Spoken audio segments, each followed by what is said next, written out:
Salut, je m'appelle Zoé, j'ai 19 ans. J'ai une particularité, je ne peux manger que des aliments carrés. N'importe quelle autre forme et je n'en mangerai pas un morceau. Avez-vous des habitudes étranges que vous gardez secrètes? Dans mon enfance, mes parents ont remarqué mes préférences spécifiques en matière de nourriture. Craquelin, toast, sandwich, ce sont des aliments ordinaires pour un adolescent. Un jour, mes parents m'ont demandé de boire de la soupe. Je ne pouvais pas me forcer et c'est tout. Jusqu'à ce qu'ils la versent dans un bol carré. Mais mon principal amour était pour les crackers. C'est alors que ma maman s'est rendue compte que cela avait à voir avec la forme. Je ne pouvais manger que de la nourriture carrée. Je sais que cela peut sembler une habitude stupide ou un caprice, mais je voulais vraiment savoir pourquoi spécifiquement des aliments de forme carrée, surtout que je n'ai aucune adoration pour les carrés. Je me suis toujours considérée comme ordinaire. Oui, j'ai été oppressée par les changements de décoration de ma chambre ou encore le menu de la cafétéria à l'école. Et alors?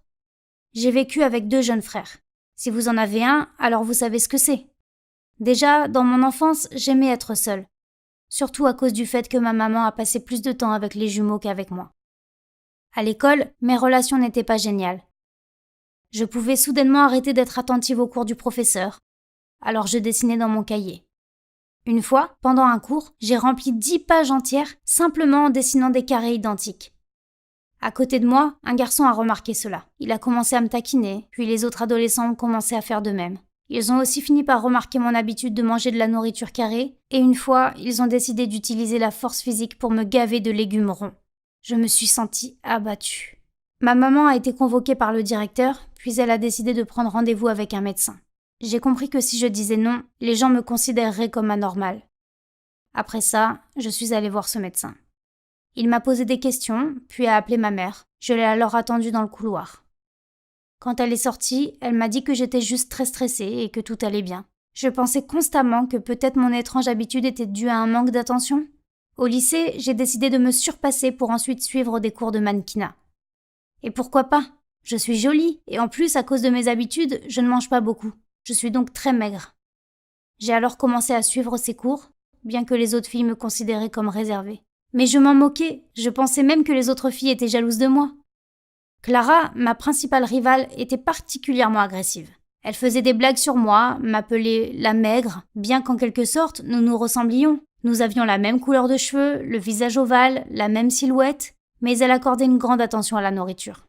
À la cafétéria, Clara discutait de nouveaux régimes, de produits sains et de super aliments. Bien sûr, elle avait remarqué que je mangeais peu, voire pas du tout.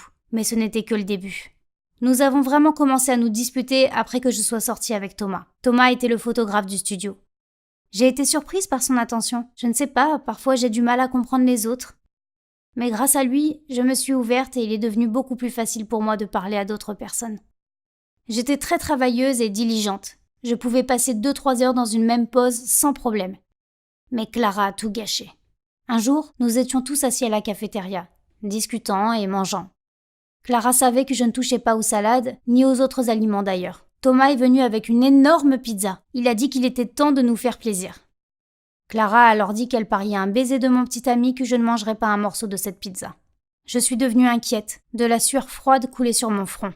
Thomas a alors déclaré « Eh bien, pas de problème, prends une bouchée. » J'ai regardé la pizza, elle était tellement ronde, et la part que Clara me tendait était triangulaire. J'ai vu Thomas devenir inquiet. Clara a commencé à crier que j'étais une faible et que j'étais prête à échanger mon petit ami contre un morceau de pizza. Mais ce n'était pas ça. Elle a essayé de faire passer tout ça pour une blague en prenant un morceau de pizza et en le portant à ma bouche. J'étais mal à l'aise, mais Tom me regardait. À ce moment-là, j'ai eu peur de la suite. Que les gens me voient différente. Alors j'ai pris une bouchée, puis une autre, puis, de façon inattendue, j'ai vomi. Sur le pantalon de Thomas. J'avais tellement honte. Ensuite, j'ai tout simplement perdu connaissance. Je me suis réveillée à l'hôpital. Tom a eu peur pour moi et a conclu que je devais être épuisée à cause des régimes. Il a insisté pour que je voie un psychologue. Ce que ce psy m'a dit par la suite a été un grand choc. Et ses paroles ont complètement bouleversé ma vie. Lors du rendez-vous, le médecin m'a posé diverses questions sur mes habitudes, mon enfance, mon comportement, puis m'a fait faire des tests étranges. Après 1 heure d'enquête, il a dit ces mots qui m'ont choquée. J'étais autiste. J'ai toujours pensé que les autistes sont des enfants qui ne savent pas comment réagir face à ceux qui les entourent, des enfants qui ne parlent pas, mais qui connaissent bien les mathématiques. Mais il en résulte que ce trouble présente de nombreux symptômes, et surtout qu'il peut devenir plus ou moins sévère selon la situation. J'ai la forme d'autisme la plus douce. Voilà pourquoi je ne comprenais pas. Pouvez-vous imaginer ça? Comment vous sentiriez-vous à ma place? C'est pourquoi je ne mange que des aliments de forme carrée. C'est pourquoi il m'est parfois difficile de comprendre les sentiments de ceux qui m'entourent. C'est pourquoi je me détache si souvent sans même le remarquer moi-même. Tout avait du sens. Nous avons donc convenu que je puisse bénéficier de cours spécifiques. Le psychologue a promis que si j'avais passé 19 ans de vie sans connaître mon diagnostic, je pouvais largement apprendre à surmonter ce trouble, bien qu'il ne soit pas guérissable. Quand ma maman est venue me voir, la première chose que j'ai faite a été de lui en parler, mais la seule chose qu'elle a dit était « Je sais Zoé, ton médecin me l'avait déjà dit il y a longtemps. » J'avais la sensation que mes parents m'avaient trahi, donc ils savaient et ne me l'avaient jamais dit. Mais maman a dit qu'elle voulait juste que je grandisse comme une fille ordinaire et que je ne ressente pas d'infériorité par rapport aux autres. Qu'en pensez-vous? A-t-elle bien fait de ne pas m'en parler? Alors que je me sentais comme tout le monde?